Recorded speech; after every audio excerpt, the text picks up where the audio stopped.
A nuestra congregación Koinonia La Roca. Les habla Milton Díaz. Estamos transmitiendo por Facebook, por Zoom, por YouTube. Y el tema que tenemos hoy día es dentro de la serie La Doctrina de Cristo, la ascensión de nuestro Señor Jesucristo. Hoy vamos a estudiar, luego de la resurrección que vimos el anterior domingo, la ascensión de Cristo. Entonces, hermanos, para comenzar, me gustaría anotar que la ascensión del Señor Jesucristo, por supuesto que es un acto de mucha importancia dentro de la redención. Y por eso es importante que estudiemos este punto, ¿no? Es el momento cumbre de Jesús antes de su segunda venida, ¿no? El día que el Señor se va es muy importante, ¿no? Cuando Cristo entra en su gloria, luego de su presencia en la tierra, ¿no? Porque Él siempre ha sido glorioso, digamos, pero luego de su presencia en la tierra entra en su gloria. ¿Cómo registra la palabra esta escena? Vamos a Lucas capítulo 24, versículos del 50 al 53. Dice la palabra así: y los sacó fuera hasta Betania, y alzando sus manos, los bendijo. Y aconteció que bendiciéndolos se separó de ellos, y fue llevado arriba al cielo. Ellos, después de haberle adorado, volvieron a Jerusalén con gran gozo, y estaban siempre en el templo alabando y bendiciendo a Dios. Amén. Y ahora vamos a ver cómo relata Lucas en Hechos de los Apóstoles, capítulo 1, del 6 al 11, este mismo acontecimiento. Dice así: entonces los que se habían reunido le preguntaron diciendo: Señor, ¿restaurarás el reino a Israel en este tiempo? Y les dijo: no os toca a vosotros saber los tiempos o las sazones que el Padre puso en su sola potestad, pero recibiréis poder cuando haya venido sobre vosotros el Espíritu Santo, y me seréis testigos en Jerusalén, en toda Judea, en Samaria y hasta lo último de la tierra. Y habiendo dicho estas cosas, viéndolo ellos, fue alzado y le recibió una nube que le ocultó de sus ojos. Y estando ellos con los ojos puestos en el cielo, entre tanto que él se iba, he aquí se pusieron junto a ellos dos varones con vestiduras blancas, los cuales también les dijeron: varones Galileos, ¿por qué estáis mirando al cielo? Este mismo Jesús que ha sido tomado de vosotros al cielo, así vendrá como le habéis visto ir al cielo. Entonces, hermanos, lo que estamos leyendo es un acontecimiento tremendo que esta gente de este tiempo vio. Vio al Señor Jesús, al Señor de gloria, irse al cielo entre las nubes para reinar por siempre, digamos, ¿no? Ahora, el Señor Jesús ha anunciado su ascensión, o cuando anuncia, mejor dicho, su ascensión a sus discípulos, ellos se entristecen, ¿no? La primera vez que Jesús anuncia acerca de este acontecimiento, ellos se entristecieron. Pero después, más adelante, ellos recién pudieron entender el real alcance de este hecho, ¿no? Entonces, la ascensión de Jesús, hermanos, es un momento de gloria, es un momento de esplendor. Los judíos han inventado una palabra que se llama Shekinah, ¿no? Que trata de representar este momento. Ahora, ¿qué significa ascender, no? Ascender significa subir o elevarse, pero la expresión ascensión en Cristo significa más cosas. No solamente subir o elevarse, sino que tiene un significado mucho más profundo. Tiene un carácter, por ejemplo, muy diferente a la ascensión o subida al cielo que tuvo Enoc, o a la de Elías, por ejemplo, en un carro de fuego, ¿no? Esta ascensión de Cristo es diferente, tiene un carácter mucho más profundo y significa mucho más. La ascensión de Jesús se refiere a la idea de que Jesús va a un lugar con un propósito especial y a un lugar especial. No va a cualquier lugar y no va porque sí, sino que tiene un propósito especial. ¿A dónde va Jesús, hermanos, cuando asciende al cielo? ¿A dónde va? ¿Se escucha bien? ¿Hasta aquí estamos bien? Muy bien. Perfecto. ¿A dónde va Jesús?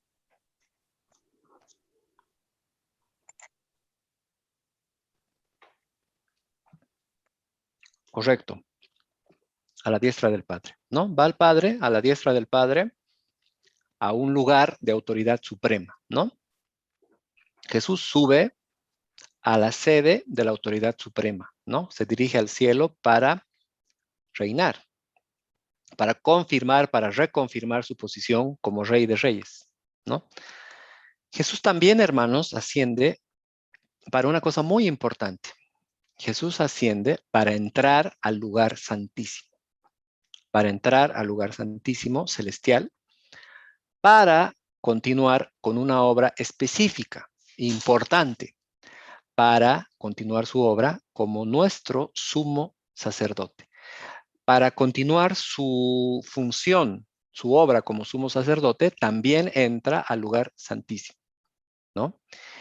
En el cielo, Jesús reina como rey, por un lado, pero también intercede por nosotros como nuestro sumo sacerdote.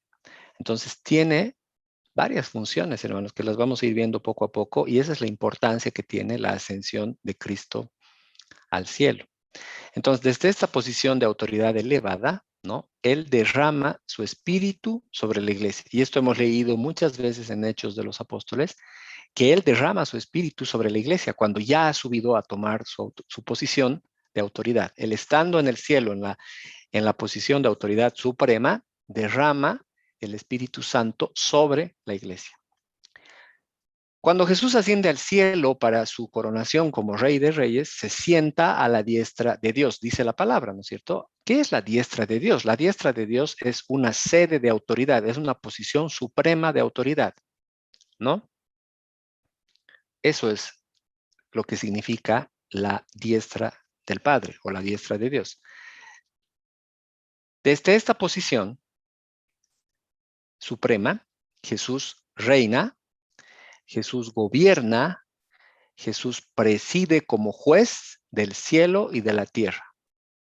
Es una posición suprema, hermanos. Ustedes se están dando cuenta del estatus que tiene la posición de Jesús, ¿no? A la diestra del Padre, Jesús ocupa además su lugar como cabeza de la iglesia, ¿no? Cabeza de su cuerpo, que es la iglesia. O sea, en esta posición Jesús tiene varias funciones, hermanos, como rey, como líder de la iglesia, como juez supremo, etcétera, etcétera. No hay posición más grande que usted se puede imaginar, ni en los cielos, ni en la tierra, ni en ningún lugar, hermanos, que la posición de autoridad que tiene Jesús. No hay nadie que tenga más poder, más autoridad, más rango, más supremacía que él. Su posición es la posición máxima que puede haber en cualquier lugar, hermanos. En esta posición, la autoridad y la jurisdicción y la administración de su gobierno se extienden más allá de la esfera de la iglesia. Porque uno podría decir, no, yo no soy cristiano, a mí el Señor Jesús no me alcanza ni me toca. No. El poder, la autoridad de Jesús alcanza más allá de la esfera de la iglesia y se va por todo el mundo. Y no solo por todo el mundo, por todo el universo y todo lo que hay en la tierra, en los cielos, etcétera. Entonces, su autoridad, hermanos, se extiende sobre la iglesia, sobre los estados, sobre las naciones, sobre todos los gobernantes y naciones del mundo, llega a su autoridad. Y todos estos gobernantes, todos estos presidentes de pacotilla, estos personajes, digamos, que tienen poder temporal en alguna posición en la tierra, en alguna nación, van a tener que rendir cuentas ante él. Todos vamos a tener que rendir cuentas ante él. Y van a ser juzgados por él en su función como Rey de Reyes y Señor de Señores. ¿Qué dice Filipenses capítulo 2 del 9 al 11? Dice, por lo cual Dios También le exaltó hasta lo sumo y le dio un nombre que es sobre todo nombre, para que en el nombre de Jesús se doble toda rodilla de los que están en los cielos y en la tierra y debajo de la tierra, y toda lengua confiese que Jesucristo es el Señor, para gloria de Dios Padre. Clarísimo, hermanos, lo que dice la palabra, clarísimo. Todo el mundo se va a inclinar ante el señorío de Jesús.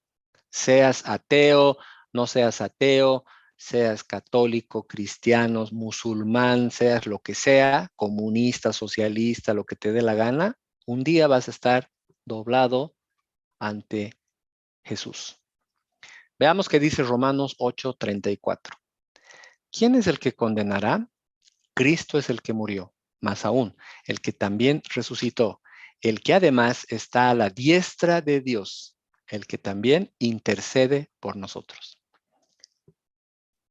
Ahí podemos leer, hermanos, la función que tiene Cristo en su sede de autoridad, ¿no es cierto?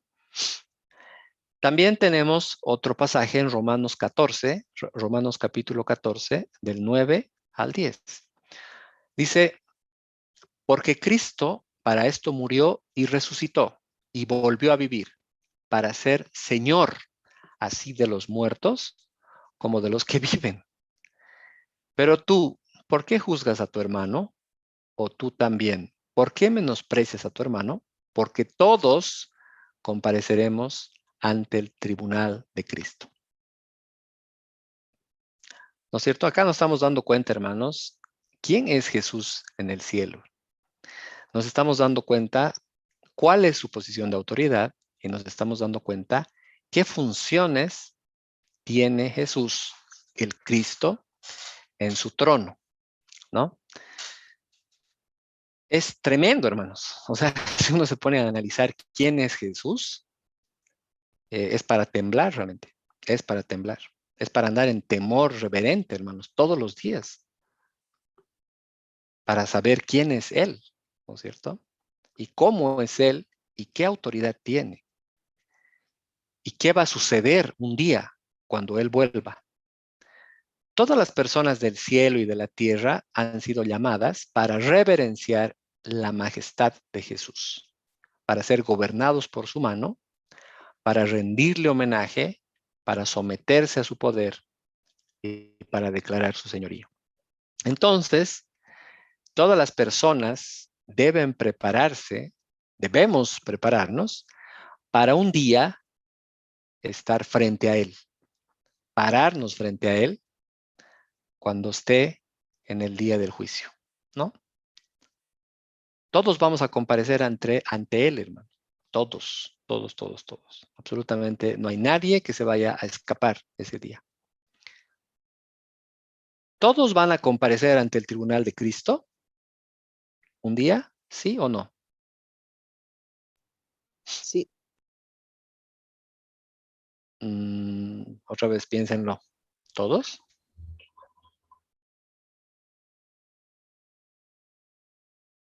¿Quiénes van a ir al tribunal de Cristo? Todos los escogidos. Los Los escogidos. elegidos. ¿Y el resto dónde va a ir? El trono Trono blanco. Trono Excelente. No todos van a ir al tribunal de Cristo. No, no todos. Pero todos van a comparecer ante Él, hermanos. Entonces, Jesús, desde esa posición de autoridad, tiene poder para derramar el Espíritu Santo sobre la iglesia y de hecho así lo hizo. Jesús derramó su Espíritu estando sentado a la diestra del Padre, ¿no? El Espíritu ejerce, por lo tanto, su ministerio en sujeción al Padre y también en sujeción al Hijo, que juntos lo envían para aplicar la obra de Cristo para salvación de los creyentes y de su pueblo, ¿no? De la iglesia.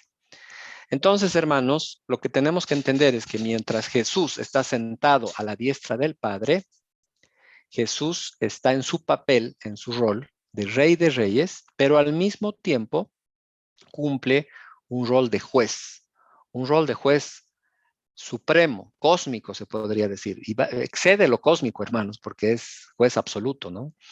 Es juez sobre todas las naciones, sobre todos los pueblos, sobre todas las personas, gobernantes, etcétera, etcétera. Pero también afortunadamente, es nuestro abogado. O sea, ese juez que va a juzgar sobre todas las naciones y gobernantes, etcétera, etcétera, al mismo tiempo, y qué buena noticia, es nuestro abogado. Es nuestro abogado defensor, hermanos. Pucha, ¿quién podría tener un mejor abogado que Jesús? Pero no es abogado de todos, ¿no? No es abogado de todos, es abogado nuestro. De los que creemos en Él, de los que le seguimos, de los que confiamos en Él, de los que somos sus discípulos, su pueblo, ¿no? Veamos qué dice Esteban, hermanos. Tremendo varón. Hechos capítulo 7, versículos 55 al 56. Dice así. Pero Esteban, lleno del Espíritu Santo, puesto los ojos en el cielo, vio la gloria de Dios y a Jesús que estaba a la diestra de Dios. Y dijo, he aquí, veo los cielos abiertos y al Hijo del Hombre que está a la diestra de Dios. Tremendo, hermano, tremenda revelación que hace Esteban el día que estaba próximo a morir. Ahora vamos a ver qué nos dice Pablo en Efesios capítulo 4, del 7 al 8. Dice, pero a cada uno de nosotros fue dada la gracia conforme a la medida del don de Cristo. Por lo cual dice, subiendo a lo alto, llevó cautiva la cautividad y dio dones a los hombres. Bien interesante esto, hermano. Esto hay que estudiar profundo. Este es un versículo bien complejo, ¿no? Y es muy profundo. No es para leerlo así a la pasada, otra vez. Pero a cada uno de nosotros fue dada la gracia conforme a la medida del don de Cristo. Por lo cual dice, subiendo a lo alto, llevó cautiva la cautividad y dio dones a los hombres. Quédense pensando en esto, luego vamos a volver sobre esto de llevó cautiva la cautividad y dio dones a los hombres. Tenemos que entender qué quiere decir esto, hermanos. ¿Qué significa que subiendo a lo alto llevó cautiva la cautividad y dio dones a los hombres? Es como que, ¿qué tiene que ver una cosa con la otra? Llevó cautiva la cautividad y dio dones a los hombres. Wow, bien profundo, hermanos. Tenemos que comprender esto. Seguimos. Vamos pensando qué significa esto, ¿no? Hechos 2, del 32 al 36, ¿no? ¿Qué dice Hechos 2, del 32 al 36? A este Jesús resucitó Dios, de lo cual todos nosotros somos testigos. Así que, exaltado por la diestra de Dios y habiendo recibido del Padre la promesa del Espíritu Santo, ha derramado esto que vosotros veis y oís. Porque David no subió a los cielos, pero él mismo dice, dijo el Señor a mi Señor, siéntate a mi diestra hasta que ponga a tus enemigos por estrado de tus pies. Sepa pues ciertísimamente toda la casa de Israel que a este Jesús, a quien vosotros crucificasteis, Dios le ha hecho Señor y Cristo. Fíjense, hermanos, la tremenda declaración que hace acá el apóstol acerca de la posición de autoridad que tiene el Señor Jesús y de lo que ha logrado con la obra que hizo, hermanos, estando en la tierra, ¿no? Dios le ha hecho Señor y Cristo. Tremendo, ¿no? Y cómo relata que David sabía perfectamente esto, ¿no? Y lo había visto, hermanos, con absoluta claridad. David que no subió a los cielos, pero que él mismo dice, dijo el Señor a mi Señor. Qué interesante. Siéntate a mi diestra hasta que ponga a tus enemigos por estrado de tus pies. La tenía clara, hermanos. David sabía quién era Cristo, quién era Jesús, qué posición tenía, etcétera, etcétera. ¿Quién le revela esto, hermanos, a David? ¿Quién le cuenta? ¿Quién le aclara? ¿no? El Espíritu Santo, hermanos, es el que revela todas estas cosas. Y ahora vamos a ver qué dice Hebreos, capítulo 1, del 1 al 3, para seguir entendiendo la posición que tiene Jesús después de su subida al cielo. Dios, habiendo hablado muchas veces y de muchas maneras en otro tiempo a los padres por los profetas, en estos postreros días nos ha hablado por el Hijo, a quien constituyó heredero de todo y por quien asimismo hizo el universo, el cual, siendo el resplandor de su gloria y la imagen misma de su sustancia, y quien sustenta todas las cosas con la palabra de su poder, habiendo efectuado la purificación de nuestros pecados por medio de sí mismo, se sentó a la diestra de la majestad en las alturas. Wow. Por lo que estamos leyendo hasta el momento, hermanos, no podemos imaginarnos qué posición de autoridad tiene Jesús, hermanos. La más grande, sentado a la diestra de la majestad en las alturas. Este Jesús, que en su subida al cielo llevó cautiva la cautividad. Ahora, ¿qué significa esto? Llevando cautiva la cautividad. Vamos a entender mejor esto leyendo más pasajes en la Biblia. Colosenses 2:15. Vamos a ver qué dice el 2:15. Colosenses 2:15. Y despojando a los principados y a las potestades, los exhibió públicamente, triunfando sobre ellos en la cruz, ¿no? Y despojando a los principados y a las potestades, los exhibió públicamente, hermanos, así como como ponerles ahí un farol a toda luz, triunfando sobre ellos en la cruz. Ahí vamos entendiendo mejor qué significa llevó cautiva la cautividad. Y acá vamos a terminar de entender mejor esto, que es Hebreos 2, del 14 al 15.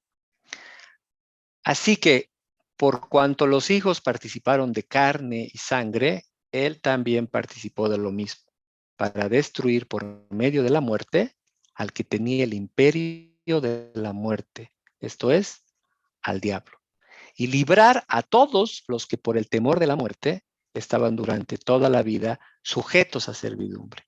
Entonces acá comprendemos la victoria que tiene Jesús sobre el diablo, sobre el pecado, sobre la carne, ¿no? Porque dice, así que por cuanto los hijos participaron de carne y sangre, él también participó de lo mismo, para destruir por medio de la muerte al que tenía el imperio de la muerte, esto es, al diablo, y librar a todos los que por el temor de la muerte estaban durante toda la vida sujetos a servidumbre, ¿no? Entonces, aquí comprendemos mucho mejor el tema de llevar cautiva la cautividad, ¿no es cierto? Él nos ha librado de sus poderes, hermano. Nos ha librado de todas estas, de todos estos grillos que teníamos, de todas estas cadenas que teníamos nosotros, ¿no? Respecto a Satanás, respecto al pecado, respecto a nuestra carne, respecto a todo eso que nos llevaba a estar cautivos. Pero Él lleva cautiva esa cautividad. Además, habla del reparto de los dones, ¿no? Dice, y dio dones a los hombres. Dice, el reparto de dones y gracias que el Espíritu Santo entrega también dependían de la ascensión de Cristo, ¿no? Antes no se podía, ¿no? Fíjense lo que dice Juan en capítulo 7, versículo 39. Dice, esto dijo del Espíritu que habían de recibir los que creyesen en él, pues aún no había venido el Espíritu Santo, porque Jesús no había sido aún glorificado. Entonces era necesario que el Señor Jesús suba a los cielos, esté glorificado y recién bajaran a través del Espíritu Santo estos dones. Por eso dice, y dio dones a los hombres, ¿no es cierto? Tras la ascensión de Jesús, vinieron todos los dones espirituales, investidos obviamente del poder del Espíritu Santo, porque fue enviado por él, ¿no es cierto? Dice, exaltado, no, perdón, estoy leyendo mal. Así que, exaltado a la diestra de Dios y habiendo recibido del Padre la promesa del Espíritu Santo, ha derramado esto que vosotros veis y oís. Dice Hechos 2:33. Entonces, los dones dados por Jesucristo, en el contexto directo de lo que dice Efesios 4:8 que leímos antes, son los dones ministeriales. Y él dio a algunos el ser apóstoles, a otros profetas, a otros evangelistas, a otros pastores y maestros, a fin de capacitar a los santos para la obra del ministerio, para la edificación del cuerpo de Cristo. Esto nos dice Efesios 4, del 11 al 12. Entonces, en el cumplimiento perfecto, hermanos, de la voluntad de su Padre, Jesús poseía absolutamente toda la autoridad y soberanía para asignar, para repartir, para dar los dones espirituales, tal como lo confirma Efesios 4, 7 al 8, que leímos hace rato, de vuelta, ¿no? A aquellos que él había llamado de antemano para el servicio de la iglesia. Y no solo que les da dones, sino que los capacita a través del Espíritu Santo para que estos puedan cumplir un rol específico dentro de su cuerpo, que es la iglesia, ¿no? Estos hombres son bien preparados, hermanos, bien entrenados por él mismo. Él mismo los entrena, hermanos, a través del Espíritu Santo. Entonces, el Señor Jesús no se queda quieto luego de su ascensión, ¿no? No se queda tranquilo, sentado ahí, no, él está trabajando, haciendo su obra todo el tiempo, ¿no? Y ahí dice qué es lo que hace, ¿no? Y cómo lo hace. Leamos Hebreos capítulo 9, del 23 al 28. Fue pues necesario que las figuras de las cosas celestiales fuesen purificadas así, pero las cosas celestiales mismas con mejores sacrificios que estos, porque no entró Cristo en el santuario hecho de mano, figura del verdadero, sino en el cielo mismo, para presentarse ahora por nosotros ante Dios.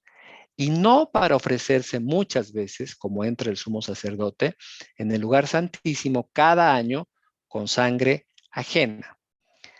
De otra manera, le hubiera sido necesario padecer muchas veces desde el principio del mundo, pero ahora, en la consumación de los siglos, se presentó una vez para siempre por el sacrificio de sí mismo para quitar de en medio el pecado. Y de la manera que está establecido para los hombres que mueran una sola vez y después de esto el juicio, así también Cristo fue ofrecido una sola vez para llevar los pecados de muchos y aparecerá por segunda vez sin relación con el pecado para salvar a los que le esperan. Entonces ahí podemos seguir entendiendo, podemos seguir analizando la función de Cristo en los cielos, ¿no?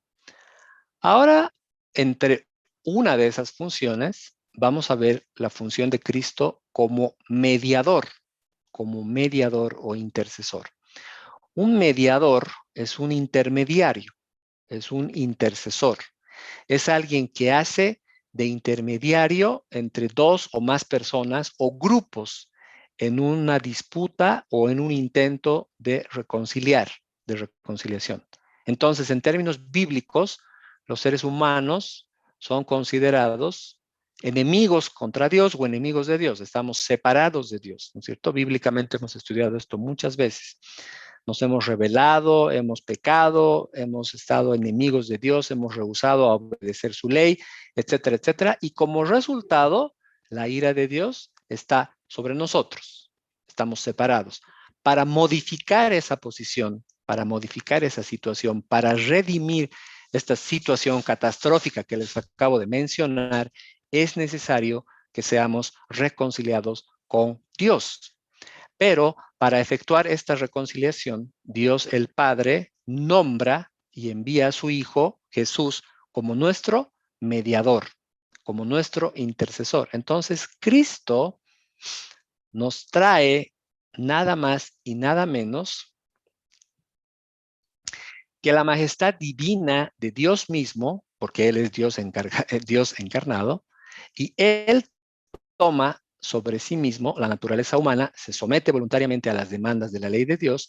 Ya hemos visto todo esto, hermanos, en los capítulos anteriores. En la encarnación, el Hijo toma sobre sí mismo la naturaleza humana para obtener redención de la posición caída en que estaban los hombres, ¿no es cierto?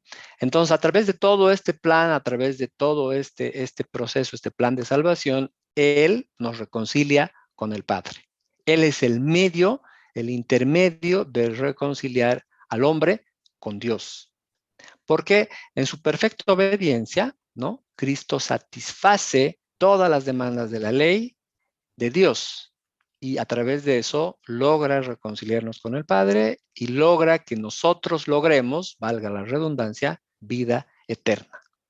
Por su muerte expiatoria en la cruz y por su sumisión, por su perfecta obediencia, Él satisface absolutamente todas las demandas y hace que la ira de Dios que estaba sobre nosotros se aplaque, se disipe, ¿no?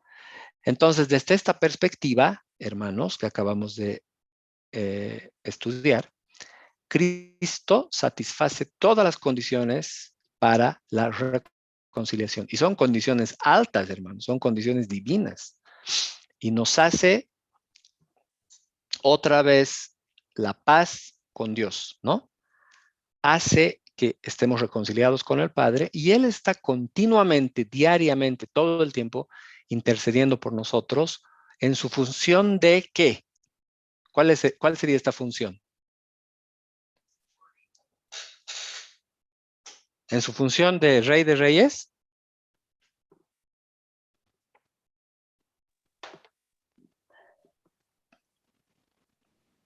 Correcto, correcto. Esa es la función. En su función de sumo sacerdote, está intercediendo por nosotros. Es un mediador efectivo, hermanos, ¿no? Es efectivo porque logra, ¿no es cierto? Logra que las dos partes que estaban en conflicto ahora estén reconciliadas. Ahora logran la paz. Entonces, Jesucristo es un mediador efectivo. Es un sumo sacerdote efectivo. Este es el papel que desempeña Jesús como nuestro mediador, como nuestro sumo sacerdote. Perfecto. Y Pablo declara que tenemos paz con Dios mediante la obra de reconciliación de Cristo.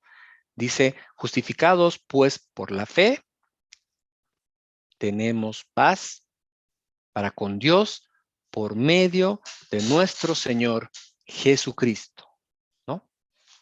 Esto está en Romanos 5, 1, 2. Justificados pues por la fe, tenemos paz para con Dios por medio de nuestro Señor Jesucristo, por quien también tenemos entrada por la fe a esta gracia en la cual estamos firmes y nos gloriamos en la esperanza de la gloria de Dios. Entonces, hermanos, lo que ha hecho el Señor Jesús y lo que sigue haciendo luego de esa ascensión, de esa nube que va desapareciendo de la vista de la gente, es pues tremendo. Fíjense los alcances que tiene, ¿no?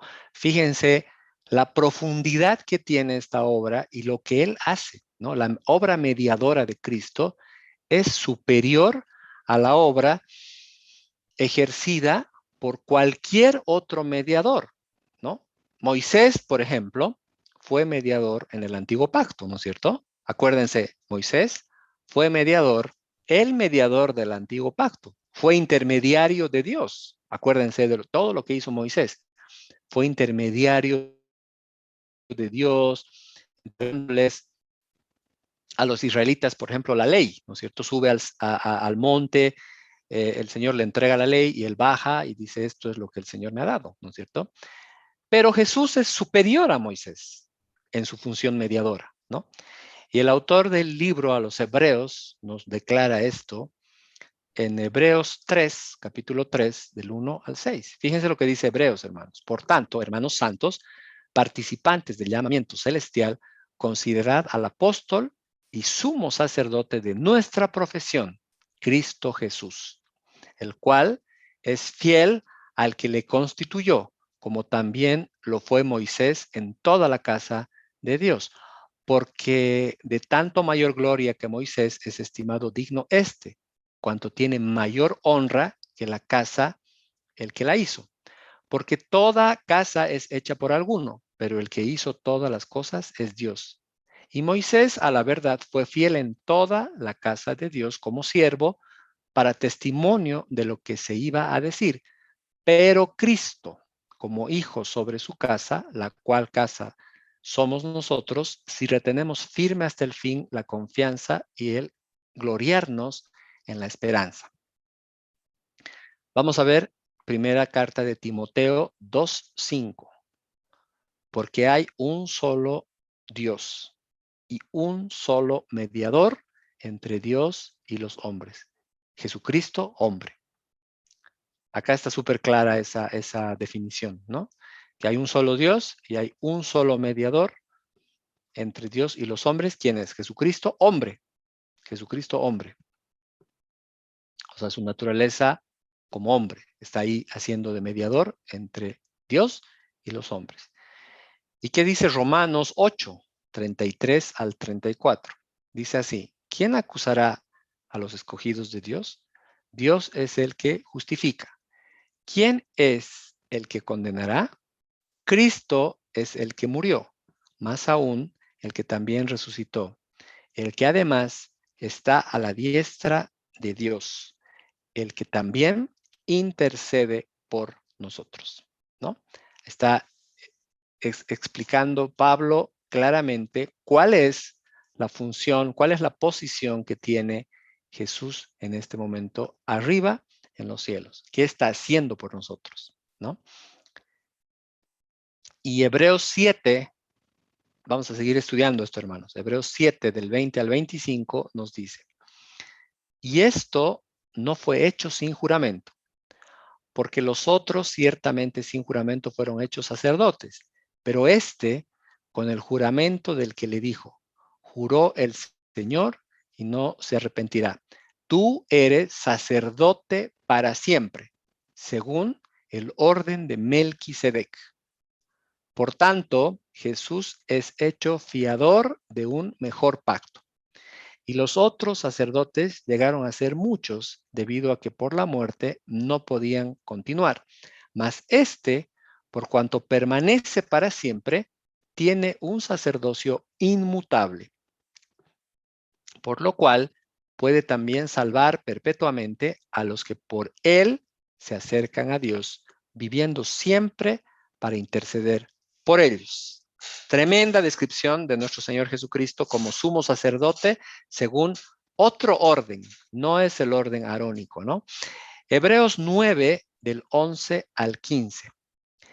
Pero estando ya presente Cristo, sumo sacerdote de los bienes venideros, por el más amplio y más perfecto tabernáculo no hecho de manos, es decir, no de esta creación, y no por sangre de machos cabríos ni de becerros, sino por su propia sangre, entró una vez para siempre en el lugar santísimo, habiendo obtenido, ¿qué cosa? Eterna redención. Porque si la sangre de los toros y de los machos cabríos y las cenizas de la becerra rociadas a los inmundos santifican para la purificación de la carne, cuánto más la sangre de Cristo, el cual mediante el Espíritu Eterno se ofreció a sí mismo sin mancha a Dios, limpiará vuestras conciencias de obras muertas para que sirváis al Dios vivo. Así que, por eso es mediador de un nuevo pacto, para que interviniendo muerte para la remisión de las transgresiones que había bajo el primer pacto, los llamados reciban la promesa de la herencia eterna.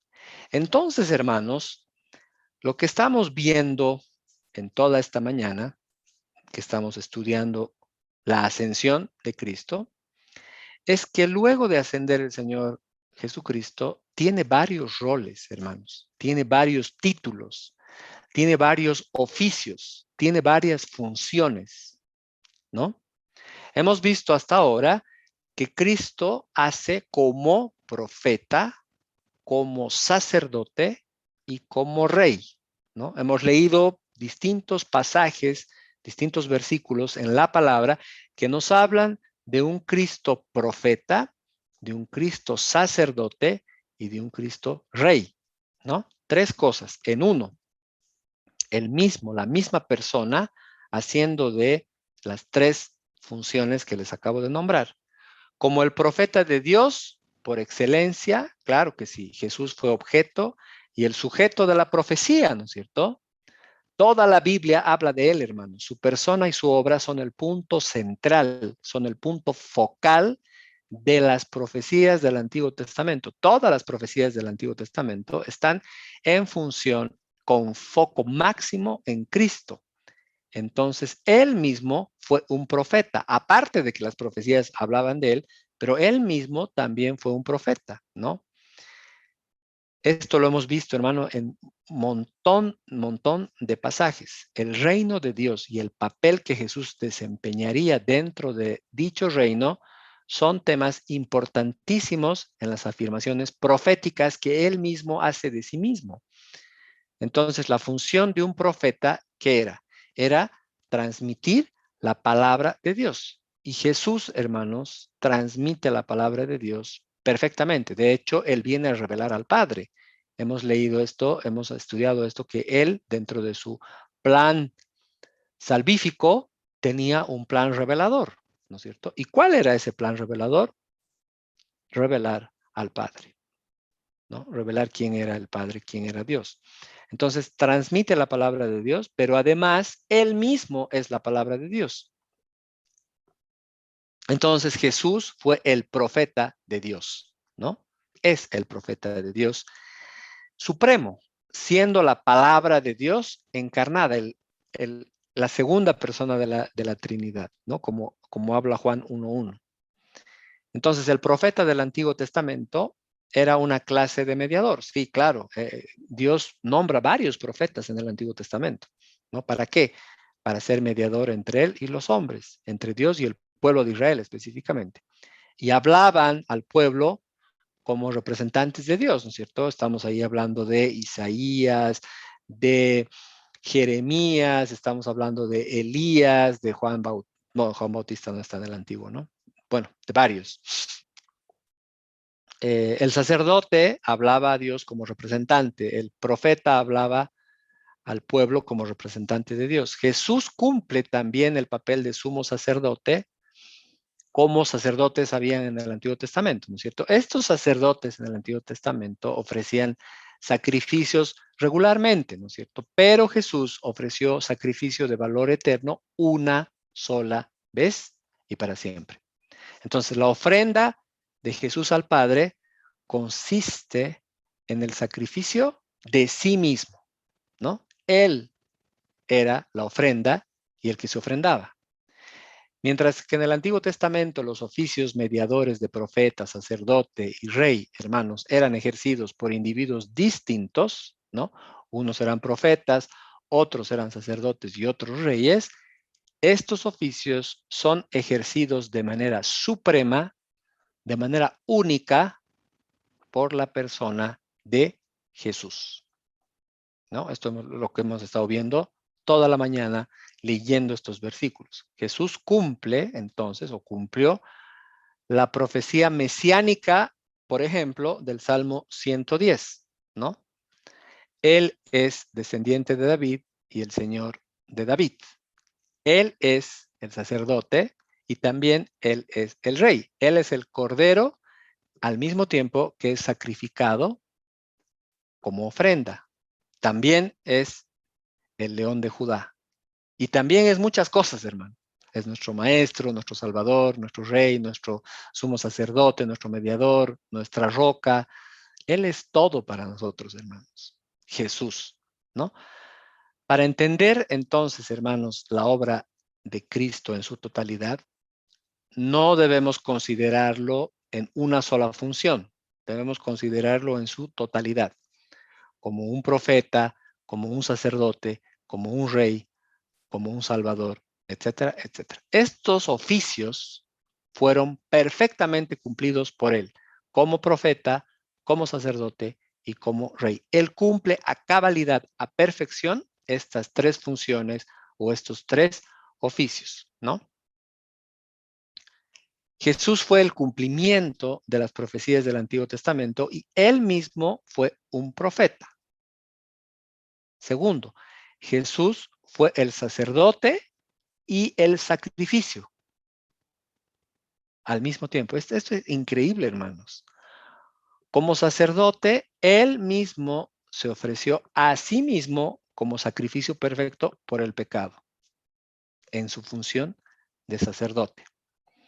Y también Jesús es ungido Rey de Reyes y Señor de Señores. Por lo tanto, él cumple a la perfección las tres funciones o los tres oficios de la mediación. ¿Cuáles son los oficios de la mediación? En su rol de mediador hace el oficio de profeta, el oficio de sacerdote y el oficio de rey. Estos tres es como mediación.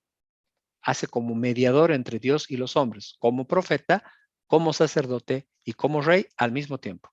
Fíjense lo que dice, hermanos, el Salmo 110. Jehová dijo a mi Señor, siéntate a mi diestra, hasta que ponga a tus enemigos por estrado de tus pies. Jehová enviará desde Sión la vara de tu poder. Domina en medio de tus enemigos. Tu pueblo se te ofrecerá voluntariamente en el día de tu poder, en la hermosura de la santidad, desde el seno de la aurora. Tienes tú el rocío de tu juventud. Juró Jehová y no se arrepentirá. Tú eres sacerdote para siempre, según el orden de Melquisedec. El Señor está a tu diestra. Quebrantará a los reyes en el día de su ira. Juzgará entre las naciones, las llenará de cadáveres. Quebrantará las cabezas en muchas tierras. Del arroyo beberá en el camino, por lo cual levantará la cabeza. Este es el Salmo 110, tremendo salmo mesiánico que describe a perfección las funciones de nuestro Señor Jesucristo. Léanlo de nuevo, reflexionen, anoten el Salmo 110 completo. Ahora vamos a leer Isaías 42 del 1 al 4. He aquí mi siervo, yo le sostendré, mi escogido, en quien mi alma tiene contentamiento. He puesto sobre él mi espíritu. Él traerá justicia a las naciones. No gritará, ni alzará su voz, ni la hará oír en las calles. No quebrará la caña cascada, ni apagará el pábilo que humeare. Por medio de la verdad traerá justicia. No se cansará, ni desmayará, hasta que establezca en la tierra justicia y las costas esperarán su ley. Tremendo, hermanos, esto que describe Isaías acerca de Jesús. Hechos 3, del 17 al 23. Mas ahora, hermanos, sé que por ignorancia lo habéis hecho, como también vuestros gobernantes. Pero Dios ha cumplido así lo que había antes anunciado por boca de todos sus profetas, que su Cristo había de padecer. Así que arrepentíos y convertíos para que sean borrados vuestros pecados, para que vengan de la presencia del Señor tiempos de refrigerio. Y Él envía a Jesucristo, que os fue antes anunciado, a quien de cierto es necesario que el cielo reciba hasta los tiempos de la restauración de todas las cosas, de que habló Dios por boca de sus santos profetas que han sido desde tiempo antiguo. Porque Moisés dijo a los padres, el Señor vuestro Dios os levantará profeta de entre vuestros hermanos, como a mí. A él oiréis en todas las cosas que os hablé. Y toda alma que no oiga a aquel profeta desarraigada del pueblo. Entonces, hermanos, nos damos cuenta a través de todas estas lecturas que tenemos de los pasajes de la posición de autoridad de Cristo, la completa posición de autoridad de Cristo, las funciones que tiene, el triple oficio perfecto que Él cumple en una sola persona. Y esto nos da la idea, la pauta, la concepción de quién es Él, hermanos. ¿Quién es Jesús? ¿A dónde se ha ido a sentar en las alturas luego de ascender, pues pasada la resurrección? ¿Cierto? Tenemos que reflexionar, tenemos que pensar, ¿Jesús ha resucitado? Sí, correcto. ¿Ha ascendido? Sí, pero ¿dónde está sentado? ¿En qué lugar? ¿En qué posición? ¿Haciendo qué cosas, hermano? Hoy en la mañana hemos tratado de entender a través de la palabra cuáles son los roles, cuál es su rol de mediador, cuál es su rol de juez, cuál es su rol de rey, cuál es su rol de profeta, de sumo sacerdote, etcétera, etcétera, para que podamos entender, hermanos, la magnitud, la dimensión de lo que es nuestro Señor Jesucristo. ¿De quién es, mejor dicho, nuestro Señor Jesucristo? Rey de reyes, Señor de señores. Todo lo que te puedas imaginar, hermano, está en Él. Fíjense, para ir terminando, Hebreos capítulo 5, del 5 al 6. Así tampoco Cristo se glorificó a sí mismo haciéndose sumo sacerdote, sino el que le dijo, tú eres mi hijo, yo te he engendrado hoy. Como también dice en otro lugar, tú eres sacerdote para siempre según el orden de Melquisedec. Y con esto terminamos el tema de hoy, hermanos, de la ascensión de nuestro Señor Jesucristo. Sean bendecidos grandemente. Muchas gracias.